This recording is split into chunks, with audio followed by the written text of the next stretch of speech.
했으면 좋겠습니다.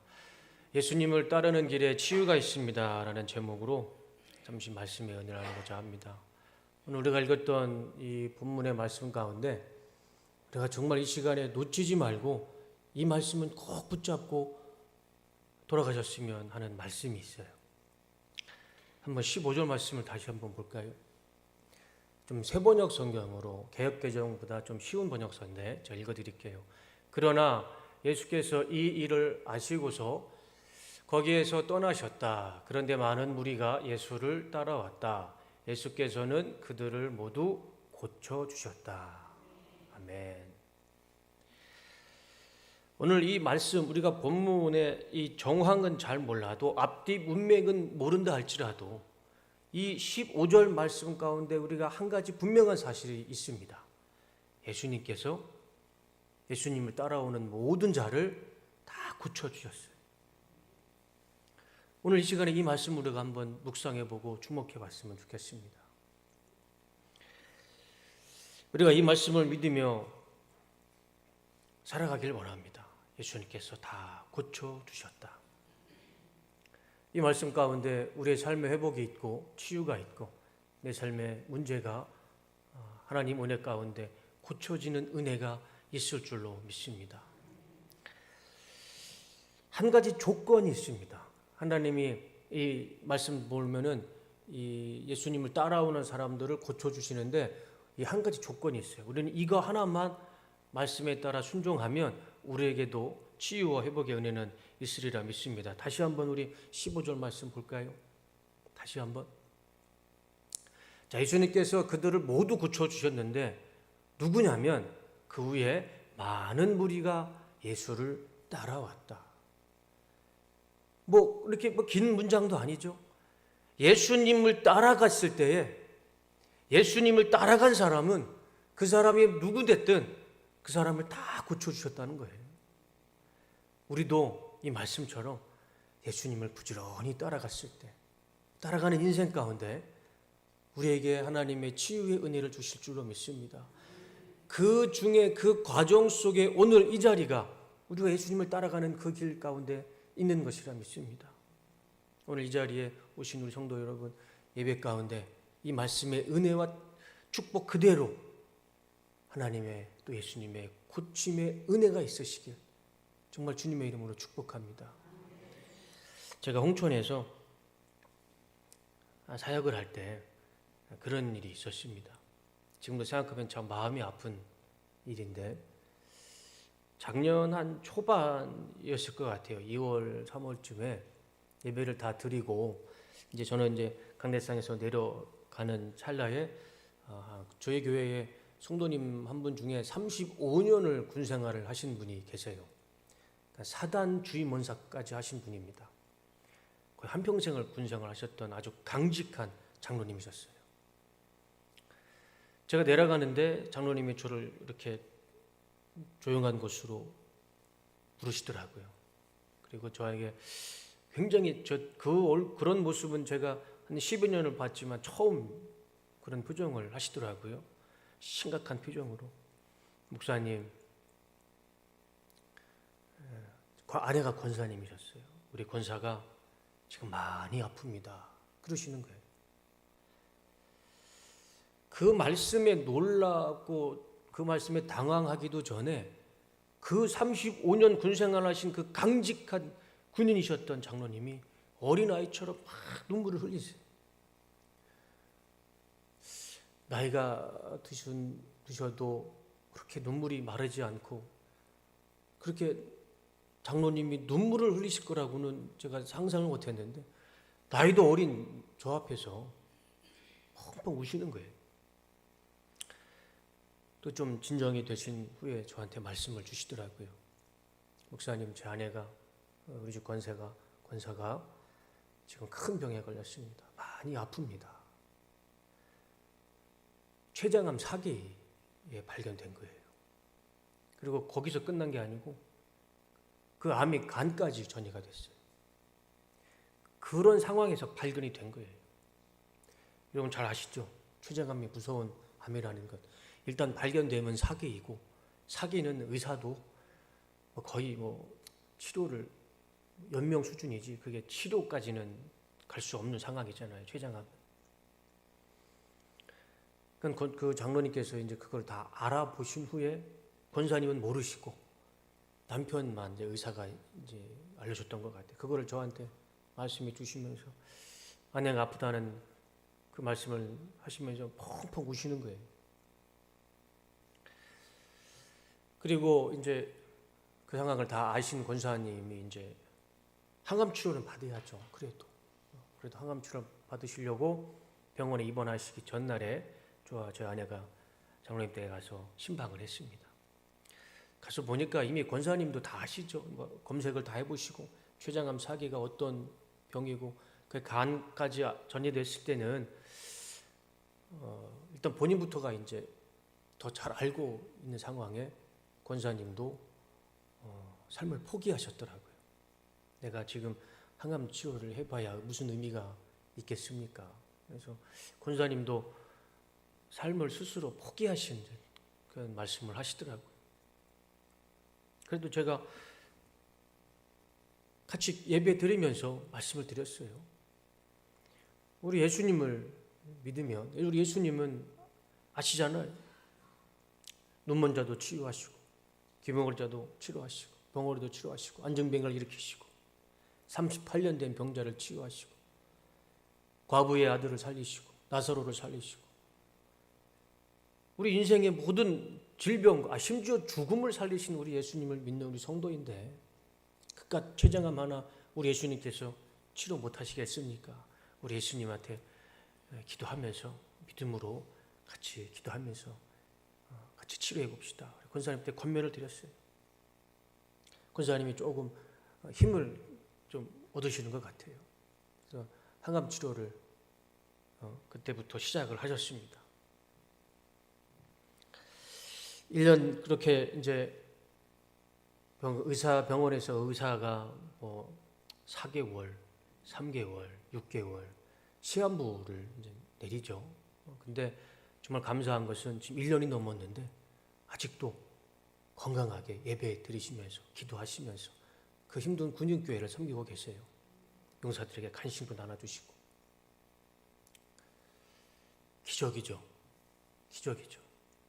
그런데 참 공교롭게도 권사님 바로 옆집에 이웃 중에 40대 중반인 여성이 등에 암이 발견된 거예요. 근데 그분은 6개월 만에 돌아가셨어요. 누가 봐도 췌장암 사기에 간암까지 정의된 권사님이 더 위험한 병인데도 권사님은 여전히 지금도 건강하시게 용사들을 섬기면서 신앙생활 열심히 하시고 등에 척수염인가요? 그렇게 치료하면 항암 치료하면 나을 수도 있을 것 같은데 그분은 6개월 만에 돌아가셨어요. 저는 여기에 분명 하나님의 은혜가 있고 하나님이 살아계시다는 것을 우리는 확인할 수가 있습니다. 하나님을 믿는 자에게 하나님을 따라가고 하나님 말씀대로 예수님이 가르쳐 주신 말씀대로 따라가는 자에게 예수님은 그 사람의 생명을 유지시켜 주시고 그 사람이 아픈 것을 치유해 주시고 오늘 말씀처럼 예수님을 따라가는 자들을 다 치유하신 것처럼 우리가 예수님을 따라가는 그 길에 우리의 삶의 치유와 회복은 있을 줄로 믿습니다. 오늘 본문이 그것을 증거하는 말씀이라 생각을 합니다. 많은 무리가 예수를 따라왔다. 예수께서 그들의 병을 모두 고쳐주셨다. 권사님의 믿음이 변하지 않고 끝까지 정말 끝까지 예수님을 믿고 예배드리면서 기도하면서 경건생활 하시면서 하나님 말씀에 순종하며 예수님을 따라갔을 때 우리 전선내 권사님이신데 우리 전선내 권사님의 몸속에 있는 그 모든 이 더러운 암덩어리가 예수님의 이름으로 치유되고 더 건강해지셔서 더 군인교회를 잘 섬기시고 우리 군인들을 섬기는 군선교회 정말 좀 더 최선을 다하리라 저는 믿습니다. 오늘 제가 분당에 계시는 우리 뚝섬교회 성도님 한 분을 이렇게 만나 뵙고 왔어요. 얼굴이 많이 제가 봐도 처음 뵙지만 많이 아프신 것 같더라고요. 그리고 제가 우리 다른 권사님을 통해서 우리 성도님들 중에 건강이 안 좋으신 분들을 제가 몇 분 들었습니다.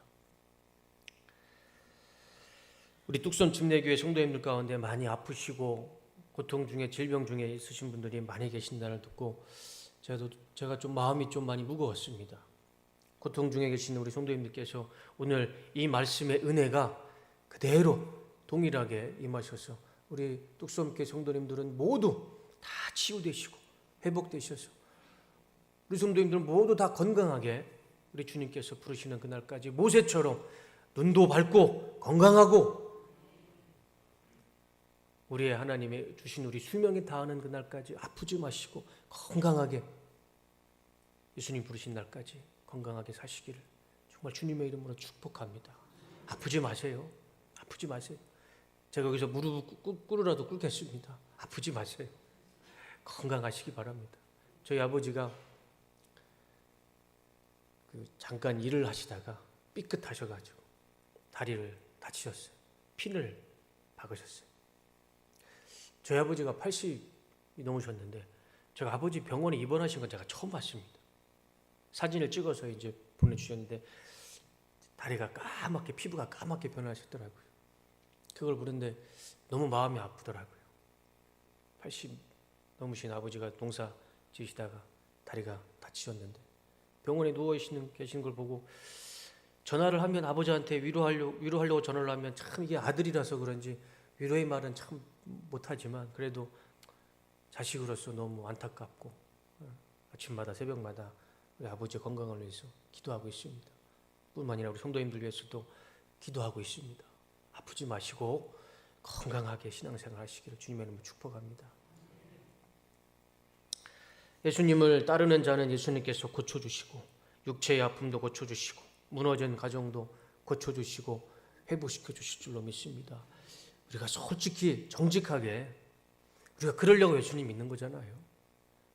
우리가 아프고 괴롭고 힘들어서 우리 예수님 믿는 거잖아요. 그러면 우리 예수님께서 우리를 위해 주실 것이고 치유해 주실 것이고 이 모든 인생에 전도서 저자가 그러잖아요. 헛되고 헛되도다. 이 헛되고 헛된 인생 예수님 잘 믿어서 건강하게 하나님 축복 누리다가 주님 부르시면 천국 가면 되잖아요. 우리 천국에 이르기 전까지 우리 모두 건강했으면 좋겠습니다.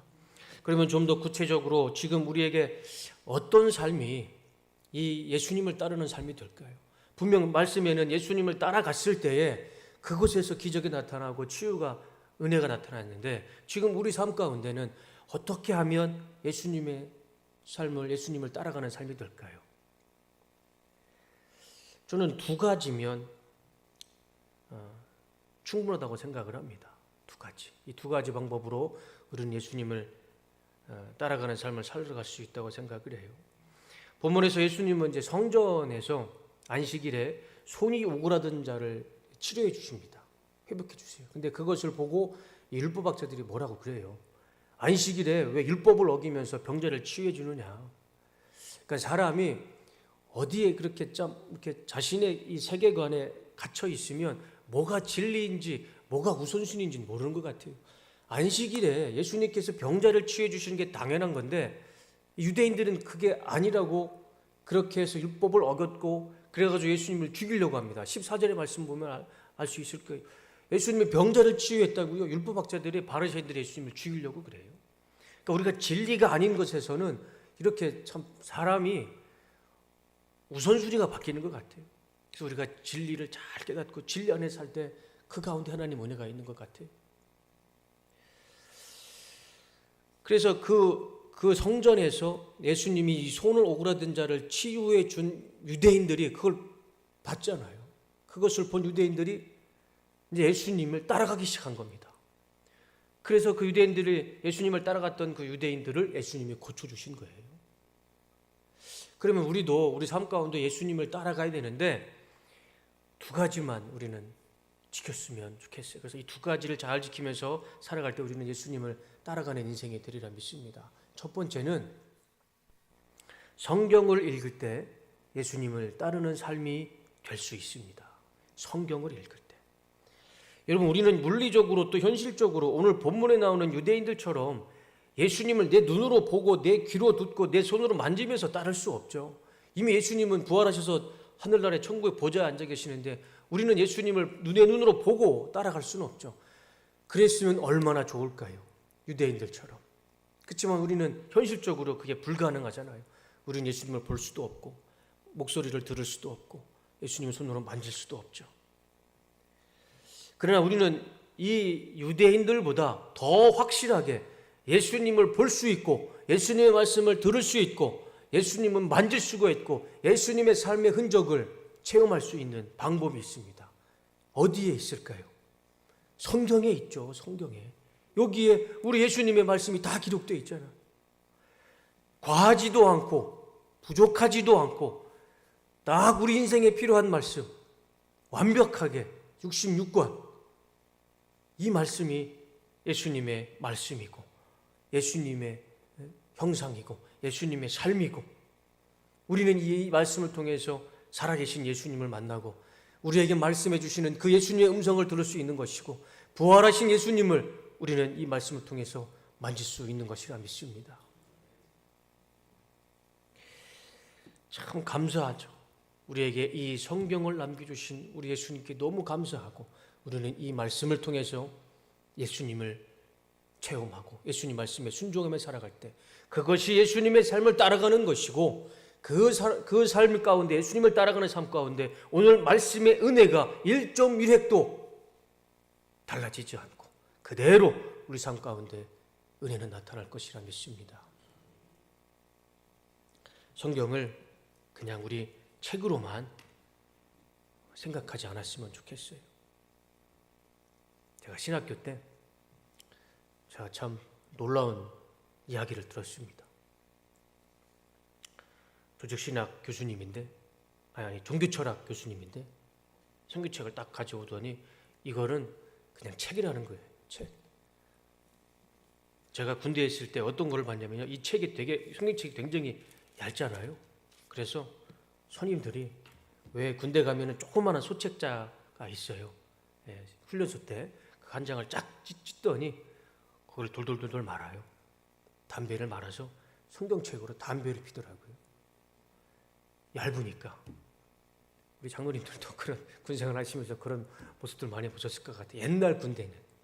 근데 신학교 교수님이 종교철학 가시던 교수님이 이 책을 휙 던지더니 이거는 그냥 책에 불과하다. 그냥 비싼 책에 불과하다. 저는 불타는 신학생인데 성령이 불타는 신학생이었는데 성경책을 확 던지니까 막 제가 화가 나더라고요. 아니 무슨 신학교 교수가 성경을 저렇게 함부로 대하나. 근데 그분이 하신 말씀이 가만히 들어보니까 또 맞아요. 이 책은 이 성경책은 그냥 책이잖아요. 그냥 말 그대로 책이에요. 비싼 책. 두껍고 비싼 책. 근데 이거는 그냥 책에 불과한데 이것이 하나님의 말씀이 될 때는 언제인가요? 이 말씀을 펴서 내 눈으로 읽을 때 그때 하나님 말씀이죠. 이거 예수님 믿지 않는 사람한테 줘봐야 이거 읽지도 않고 갖다 버립니다. 이 말씀을 읽었을 때 이것이 하나님의 말씀이 되고 예수님의 말씀이 되고 그 말씀 가운데 기적이 내 삶 가운데 나타나는 것이죠. 읽으셔야죠. 보야죠. 하나님 말씀을 봐야죠. 그래야 그게 하나님 말씀이 되는 거죠. 우리 하나님 말씀 많이 읽었으면 좋겠습니다. 많이 읽었으면 좋겠어요. 이 책이 이 개역개정이 사실 읽기 많이 힘들어요. 그렇죠? 저도 읽기 힘들어요. 그래서 저는 좀 쉬운 번역서를 봅니다. 제가 항상 이렇게 제가 예로 들어드릴 말씀을 보면 새번역 성경이라고 좀 쉬운 번역으로 좀 해놓은 책이 있어요. 그래서 우리 서점에 가면 쉬운 번역서가 많이 나왔어요. 정말 감사하게. 그래서 우리 헬라어, 히브리어 성경의 원어 성경의 뜻에 가장 가깝게 번역을 했음에도 이 언어가 잘 우리 한글 성경을 잘 쉽게 번역한 책들이 너무 많아요. 그래서 이 개역개정은 텍스트로 보시고 신앙생활 큐티 하시거나 우리 아이들에게 읽어주실 때는 좀 쉬운 번역서로 읽어주셨으면 참 좋을 것 같아요. 우리 아이들에게 성경 선물할 때 이 개역개정 말고 어린이 성경이나 쉬운 성경이나 많이 있어요. 그래서 우리 아이들 수준에 맞는 성경을 읽을 때 그 아이들에게 이 말씀이 정말 하나님의 말씀이 되죠.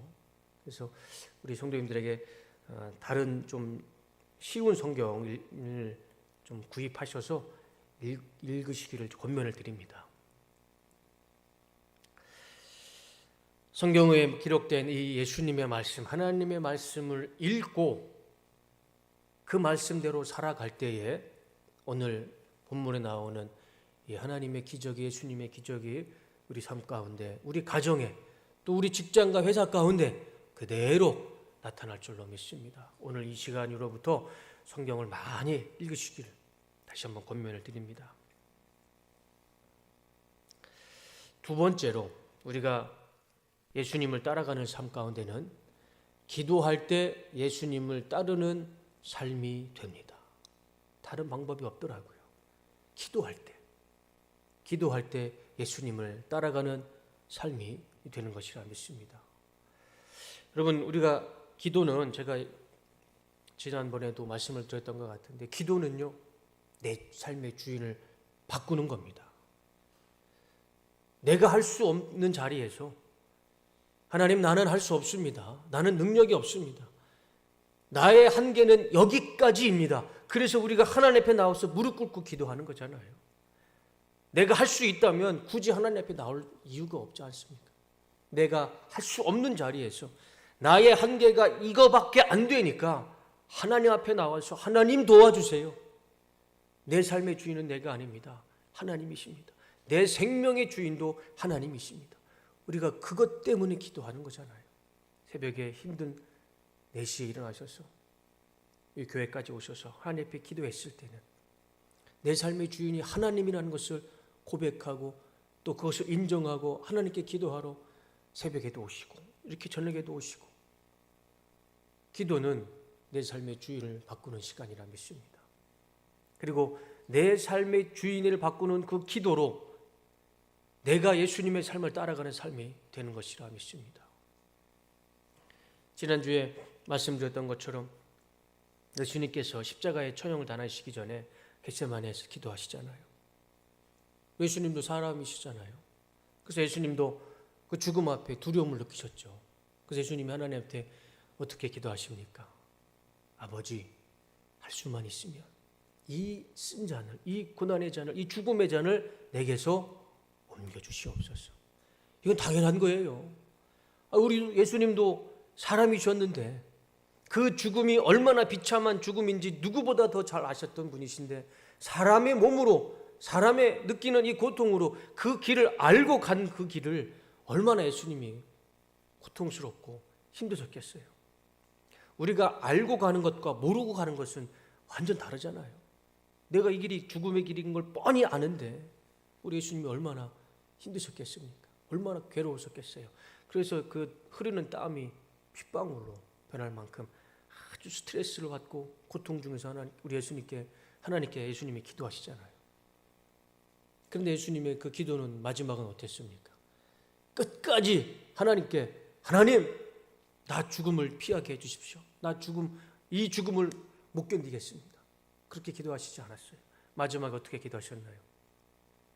그러나 내 뜻대로 마시고 아버지의 뜻이 이루어지길 원합니다. 아버지의 뜻이 이루어지길 원합니다. 이게 우리 예수님의 기도셨잖아요. 우리 예수님도요, 기도하실 때 하나님을 주인으로, 예수님의 삶의 주인으로 기도하셨어요. 우리 예수님도 그렇게 기도하셨잖아요. 기도는 우리의 삶의 주인을 바꾸는 시간입니다. 하나님이 내 삶에 역사하는 시간이 기도 시간입니다. 그리고 기도할 때에 우리 하나님께서는 말씀해 주실 것이고, 우리는 그 말씀대로 순종하며 살아가는 것이 예수님의 삶을 따라가는 삶이라 믿습니다. 오늘 본문에 나오는 유대인들은 그들만의 인생의 계획이 다 있었을 거예요. 내가 지금 아파요. 내가 병 때문에 아프고 내 삶이 괴로워요. 그러면 그 병을 치료하려고 이 유대인들이, 예수님을 따라갔던 유대인들이 아무 생각과 계획과 뜻 없이 그냥 살았을까요? 그렇지 않겠죠. 내가 아프면 일단 병원을 찾아야 되고 의사를 찾아야 되고 민간요법이라는 법을 다 찾았겠죠. 자기 나름대로의 인생에서 최고의 것을, 베스트를 찾으면서 열심히 자신의 뜻대로 살았겠죠. 그런데도 안 됐어요. 병이 치유가 안 됐습니다. 그런데 어느 날 성전에 갔더니 예수라는 사람이 손이 오그라든 자를 치유하는 것을 목격합니다. 그 예수님을 보게 돼요. 그랬더니 그 사람들이 자신의 지금까지 살았던 모든 계획과 자신의 뜻과 모든 방법을 다 내려놓고 다 포기하고 이제 예수님을 따라가기 시작합니다. 자신의 삶의 모든 것을 다 포기하고 예수님이 사람을 치유하는 손 오그라든 자를 그것을 치유하는 그것을 보고 예수님을 따라가기 시작합니다. 그랬더니 결과가 완전히 바뀌었죠. 이전까지는 자기 원대로 자기 뜻대로 자기의 능력대로 하다 안 됐는데 이제 예수님을 따라가는 그 길에 그냥 예수님만 따라갔어요. 근데 그 길에 예수님께서 한 사람도 없이 다 고쳐주셨어요. 그 사람이 부자이건 가난한 사람이건 배우건 못 배우건 나이가 많건 적건 그건 별로 중요하지 않아. 예수님을 따라가는 인생이 예수님은 그 자리에서 다 고쳐주셨습니다.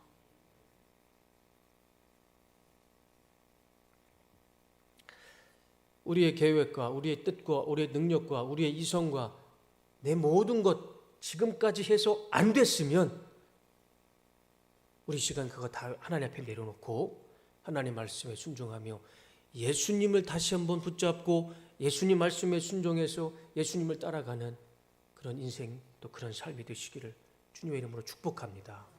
반드시 우리에게도 나를 다 내려놓고 예수님을 따라갔을 때 오늘 이 말씀이 우리 가운데 분명하게 역사하실 것이라 믿습니다. 이것이 기도이고 또 이 기도 가운데 우리는 예수님의 삶을 따라가는 삶을 살아갈 수 있을 것이라 믿습니다. 제가 작년 2월쯤에 새벽 예배를 마치고 기도를 드리는데 제가 섬겼던 교회 성도님들을 위해서 기도하고 우리 구여단을 위해서 기도를 했습니다. 오늘 하루 제가 섬겼던 교회가 투어갈렙교회인데 투어갈렙교회 성도님들 평안하고 안전하게 지켜주시고 우리 구여단 한 1,500명이 됩니다.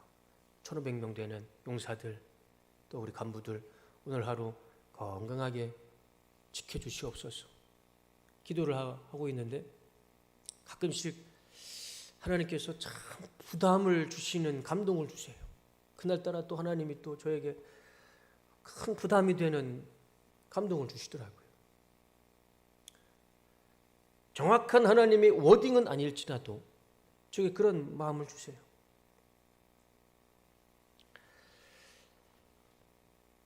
너희 중에 부모가 새벽에 사고를 당해 힘들어하는 아들이 있다. 그 아들을 위로해라. 그런 마음을 감동을 주시는 거예요. 근데 제가 그걸 어떻게 합니까? 1,500명이에요. 1,500명. 1,500명 되는 이 구여단에 1,500명 되는 하루에 한 명씩 만나서 혹시 부모님이 새벽에 세곤하셨나요? 물어볼 수도 없잖아요. 근데 그런 마음을 주시는 거예요.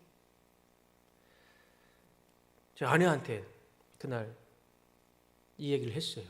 여보 내가 기도 가운데 이런 감동이 있는데 교회 가서 주일날 한번 이 이야기를 해야 되나 말아야 되나 고민이 돼서 아내한테 물어봤습니다. 아내는 하지 말래요. 왜냐하면 군인교회는 매주 정말 새로운 새신자들이 옵니다. 정말 태어나서 처음으로 초코파이를 먹든 빵을 먹든 음료수를 먹든 아무튼 그것 때문이라서도 와요. 그러면 새로 처음 온 용사들이 그 얘기를 듣고 오해할까 오해할 소지가 있잖아요. 교회 오늘 태어나 처음으로 갔던 내 교회가 군인교회 목사가 이상한 소리 하더라. 새벽에 사고 난 아버지가 있냐고 물어보더라. 그러면 좀 저도 이상하잖아요. 그래서 아내는 하지 말라는 거예요. 시험 들 수 있다고. 근데 저는 분명 하나님께서 성령께서 감동을 주셨어요. 제가 설교 시간 내내 막 꾹꾹 눌렀습니다. 하고 싶은 마음. 하나님 제발 통촉해 주시옵소서. 제발 감동 주지 마시옵소서. 꾹꾹 누르면서. 근데 광고 시간에 도저히 안 되겠더라고요. 아니 하나님이 주신 감동인데. 그래서 짧게 얘기했어요. 내가 지난주에 이러이러해 기도하는데 이런 감동을 주셨는데 혹시라도 그런 일이 있으면 조용히 나한테 와서 같이 나랑 같이 기도하자. 아버지를 위해서 혹은 어머니를 위해서 부모님을 위해서 같이 나랑 같이 기도하자. 광고를 했어요. 다행히 정말 한 사람도 안 오더라고요. 네, 괜히 통촉하옵소서 괜히 기도했던 것 같아요. 근데 예배 다 끝나고 이제 저희 친교실에서 이제 식사를 하고 있는데 성도님들 같이 식사하고 있는데 옆에 이제 대대장님이 중령이신데 대장님이 집사님이셨어요. 오시더라고요. 식사하시면서 조용히 말씀하시는 목사님, 저희 부대에 초급간부 아버지가 교통사고 크게 나서 중사입니다. 중사가 지금 휴가를 내서 아버지 지금 간호하고 있습니다. 그런 얘기를 하시는 거예요. 제가 깜짝 놀랐습니다. 전화를 했죠. 전화하니까 중사가 받더라고요. 내가 이만저만해서 대대장님을 통해서 전화를 했습니다. 그리고 설명을 했더니 정말 아버지가 큰 사고 났더라고요. 교통사고. 그리고 이제 가족이 없으니까 이제 아들이 휴가를 내서 간호를 하고 있더라고요. 그리고 전화를 붙잡고 같이 기도했죠. 그분은 그 초급간부는 예수님을 믿지 않은 사람이었어요. 그래서 대대장님한테 이런 정보를 받고 전화했다고 이야기를 하고 기도를 해줬어요. 만약에 제가 그 새벽에 교회 성도님들을 위해서 기도하지 않고 구여단을 위해서 이 1,500명이나 되는 용사들을 위해서 기도하지 않았다면 아마 하나님은 저에게 그런 감동을 주지 않았을 거고 그 중사는 예수님을 믿지 않았지만 아마 저와 같이 기도를 했기 때문에 복음은 분명히 들어갔을 겁니다. 복음의 씨앗은 분명히 들어갔을 거예요. 그리고 뭐 제가 확인할 수는 없겠지만 아버지한테 얘기하지 않았을까요? 내가 군복무하는 군교회 목사가 전화해서 아버지를 위해서 기도해 주셨습니다. 그렇게 말을 하지 않았을까요? 복음은요, 전파가 있어요. 흐릅니다. 파장이 커요. 어쩌면 하나님은 그 아들을 구원하시려고 그 사고를 통해서 그 가족을 구원하시려고 어쩌면 저 같은 목사를 사용해 주는지도 몰라요. 근데 만약에 제가 그날 그 아침에 기도를 안 했다면 됐을까? 그리고 내가 계속 그걸 감정을 누리고 하나님 통촉하옵소서 그것만 했다면 어떻게 했을까요? 그런 역사는 안 일어났겠죠. 하나님은 부족할지라도 기도하는 자를 통해서 하나님의 자녀, 하나님의 선택한 자녀를 위로하시고 또 그 삶 가운데 친히 개입하시고 치유하시고 회복하신 은혜와 역사를 지금도 우리 가운데 역사하신다는 것입니다. 기도하는 자를 통해서 그 기도하는 자를 통해서 우리는 예수님의 삶을 따라가는 것이고 그 자리에 그 따라가는 그 걸음에 반드시 하나님의 오늘 본문에 나오는 말씀처럼 치유의 은혜가 나타나는 것입니다. 우리 화요일 날 중보기도회를 하고 있잖아요. 저는 그 기도회를 통해서 하나님이 꼭 우리 뚝섬교회를 역사하고 있음을 믿습니다. 중보기도는 하나님이 기뻐하시잖아요. 중보는 역사하는 힘이 크다고 우리가 알고 있지 않습니까? 근데 우리 권사님과 집사님들만 중보기도하면 안 되잖아요. 그죠? 우리 장로님들도 나오셔서 같이 중보기도에 참여해 주시면 감사하겠습니다. 그래서 화요일 날은 우리 그냥 다 모이셔서 중보기도를 뜨겁게 해서 중보기도 할 때 그 자리에서 오늘 이 말씀처럼 치유의 은혜가 막 나타나고 하나님 회복되는 은혜와 역사가 나타날 줄로 믿습니다. 제가 지금도 사실 제 마음속에 막 꾹꾹 누르고 있는 게 하나가 있어요. 하나님 통촉하옵소서. 제발 감동을 주지 마옵소서. 그게 하나가 있는데 말씀을 드릴게요. 또 하나님이 또 역사가 어떻게 역사하실지는 모르겠지만 제가 청빙이 되고 하나님의 여기서 예배를 뚝섬교회에서 이제 예배를 인도할 때마다 자꾸 주시는 감동이 있어요. 근데 저는 이게 너무 부담스러워요. 이것을 믿음으로 받아들이면 굉장히 은혜가 되고 좀 축복이 되고 좀 그런데 이거를 또 인간적인 생각으로 받아들이면 조 목사가 목적을 가지고 저러는 건 아닌가, 어떤 오해가 또 생길 소지가 있는 것 같아서 제가 막 이렇게 함부로 말씀도 못 드리겠고, 근데 감동은 자꾸 주시고, 정말 하나님 제발 그만 멈추시옵소서, 제 마음속에는 고민이 생기고 아무것도 아니에요. 근데 하나님은 저에게 자꾸 마음을 주신 게 뭐냐면 안수기도를 좀 하라는 거예요. 안수기도를 좀 해라. 다른 분이 아니고 지금 하나님의 자녀 가운데, 하나님의 아들과 딸 가운데 아픈 자가 있고 인생의 고통을 느끼고 있는 자들에게, 내 자녀에게 안수기도를 해라. 제 손, 이거 손 제가 넣어봐야 뭐 쓸 데가 있겠습니까? 우리 성도님들한테 아프신 곳에 손을 얹고 기도하면 저도 은혜가 되고, 또 우리 성도님들도 같이 기도하면 또 하나님 그 가운데 역사하실 것이고. 근데 저는 혹시라도 저 목사가 목적을 가지고 저러지 않을까, 그런 오해, 그런 높아심이 생겨가지고 말씀을 지금까지는 못 드렸어요. 그렇지만 오늘 말씀드릴게요. 통촉하옵소서를 멈추고 하나님께서, 성령께서 감동해 주시는 대로 혹시라도 예배 가운데 오늘이든 새벽이든 주일이든 주일 오후든 아니면 평일에도 부족한 목사라도 저와 같이 기도가 필요하신 분들은 언제든지 저에게 오세요. 제가 기도하겠습니다. 같이 기도하겠습니다. 성경에 보시면 예수님이 안수하실 때요, 병자가 치유돼요. 저는 예수님 아닙니다. 그런데 그 모습을 본 제자들이 똑같이 해요. 사도들이, 제자들이 안수하고 기도했을 때 귀신이 쫓아나가고요, 병든 자가 치유되고요, 성령이 충만해집니다.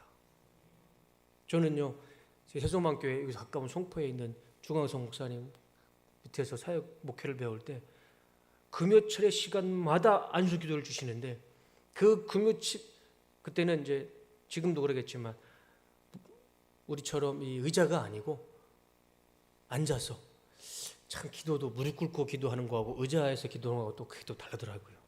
이왕 하는 거면 무릎 꿇고 기도하는 게 더 은혜가 되더라고요. 그러면 우리 그때 그 세종만교회에서는 금요철에 때 무릎 꿇고 다 기도해요. 목사님이 그렇게 막 가르치세요. 그러면 다리가 불편하신 분은 앉아서 기도하시지만, 그 뜨겁게 기도하고 안수하면서 거기서 막 은혜가 막 나타나는 거예요. 안수기도면 막 성도님들이 막 튀어나가요. 그런 은혜와 역사가 막 생기더라고요. 저도 막 체험을 해요. 목사님이 안수를 하면 막 머리가 뜨거워지고. 제가 그런 경험들을 많이 하다 보니까 제가 안수기도에 대한 특별한 다른 생각은 없습니다. 하나님께서 저에게 주셨던 은혜, 그리고 또 지금 저에게 주시는 이 마음을 우리 성도님들에게 같이 나누고 싶은 거예요. 그래서 우리 성도님들께서 혹시라도 마음에 그런 은혜가 생기시면 언제든지 주저주저 하지 마시고 저에게 오셔서 저랑 같이 기도하시면 하나님의 은혜가 우리 가운데 임할 줄로 믿습니다. 설교를 정리하겠습니다. 우리 15절 말씀 다시 한번 볼까요? 다 같이 한번 읽어보겠습니다. 시작.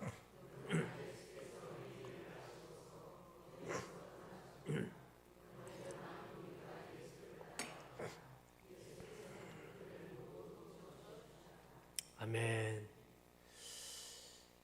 그러나 예수께서 이 일을 아시고서는 뭐냐면 예수님을 죽이겠다는 사람들이에요. 그걸 아셨어요.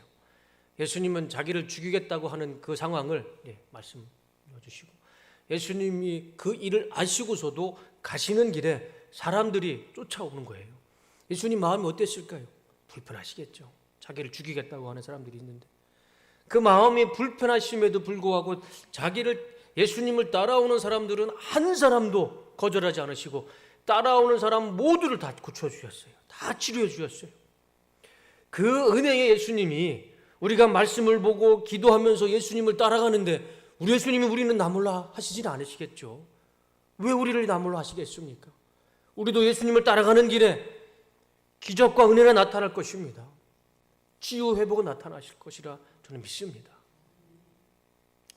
오늘 이 시간 이후로부터 우리가 더 예수님 말씀을 묵상하고 더 기도하면서 예수님의 발자취를 따라갔을 때에, 하나님의 발걸음을 따라갔을 때에 우리 인생에도 남들은 누릴 수 없는, 다른 사람은 함부로 쉽게 체험할 수 없는 하나님의 놀라운 기적과 은혜가 우리 뚝섬 침례교회 성도님들 가운데는 풍성하게 나타나시기를 예수님의 이름으로 축복합니다.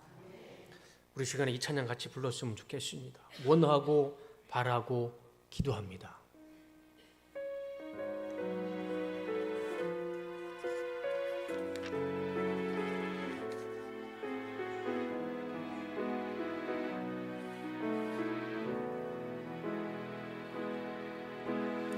이 세상을 살아가는 동안에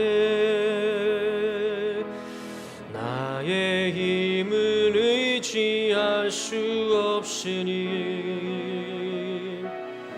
기도하고 낙심하지 말 것이 주께서 참 소망이 되심이라. 하나님의 꿈이 나의 비전이 되고 예수님의 성품이 나의 인격이 되고 성령님의 권능이 나의 능력이 되기 원하고 바라고 기도합니다. 주의 길을 걸어가는 동안, 주의 길을 걸어가는 동안에 세상의 것 의지할 수 없으니 감사하고 낙심하지 말 것이 주께서 참 기쁨이 되심이라. 하나님의 꿈이 나의 비전이 되고 예수님의 성품이 나의 인격이 되고 성령님의 권능이 나의 능력이 되기 원하고 바라고 기도. 우리 한 번만 더 찬양합시다. 이 세상을 살아가는 동안, 이 세상을 살아가는 또 나의 힘을 의지할 수 없으니 나의 힘을 의지할 수 없으니 기도하고 낙심하지 말 것이 주께서 참 소망이 되심이라. 주의 길을 걸어가는 동안에, 주의 길을 걸어가는 동안 세상의 것 의지할 수 없으니 세상의 것 의지할 수 감사하고 낙심하지 말 것을 하고 낙심하지. 주께서 참 기쁨이 되심이라. 주께서 참 기쁨이 되심이라. 아멘. 하나님의 꿈이 나의 비전이 되고 예수님의 성품이 나의 인격이 되고 성령님의 권능이 나의 능력이 되기 원하고 바라고 기도함. 원하고 바라고 원하고 바라고 기도합니다. 이 시간 잠시 하나님 앞에 기도합시다. 반주는 계속 해주시고요. 이 시간 오늘 말씀을 생각하면서 하나님의 말씀에 순종하며 예수님의 삶을 따라가겠습니다. 더 열심히 기도하며 예수님의 삶을 따라가겠습니다.